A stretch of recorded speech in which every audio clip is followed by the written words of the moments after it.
I'm against the education of women. It dulls their senses and affects their performance in the boudoir.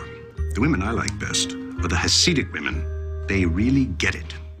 This has gone on long enough. You're the only person who's come for the room who speaks English. What did you find this character? He was there on the page. When I read it, I just kept smiling and laughing. And then when I read the book, there's just more of him. There's stuff. It was and Bob and Sherry, the directors and co-writers or co-adapters of the novel, said it's so frustrating because there's so much funny stuff that they just couldn't put in. There just wasn't room in the screenplay. There's a dwarf in that picture. It's a child, Henry. Ironically, I did a film called The Emperor's Club, and Paul Dano, when he was 16, was one of my students. So when we met up again, it was like, well, here we are again, another teacher or mentor-student relationship. It was great because we knew each other a bit. It had been a while, so it was very easy. We just jumped right in.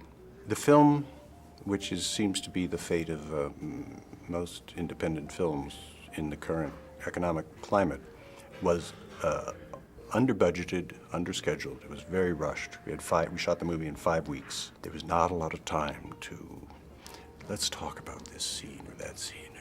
We just did it. We just jumped in and did it. And we worked very fast, which can be a virtue.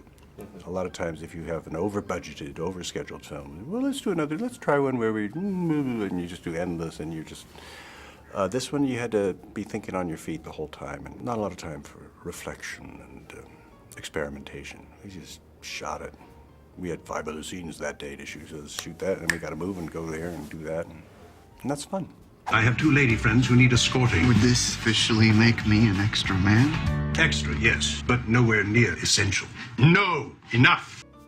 Because I was privileged enough to have played maybe the greatest comic character in the Western canon, Sir John Falstaff in Henry IV. Another great misleader of youth, and a rogue and a gentleman and a true wit, a man who prides himself on his wit, as does Henry Harrison. Yeah, that was definitely an aspect of yeah, there is something Shakespearean about it. I remember when I did The Big Chill, I had just done Nathan Landau, the schizophrenic in Sophie's Choice, and this was just a regular guy. Those are hard, regular guys. But this character was, yeah, truly eccentric. Truly, he reminded me also of a little bit of Peter O'Toole in My Favorite Year. Remember, it's this young man who has to kind of take care of him and make sure he doesn't get into trouble, and he's this larger-than-life character. Well, how did your evening with the billionaires go? Get back in there. It was fine, except she stopped breathing for a full minute. But then she rallied. She always does.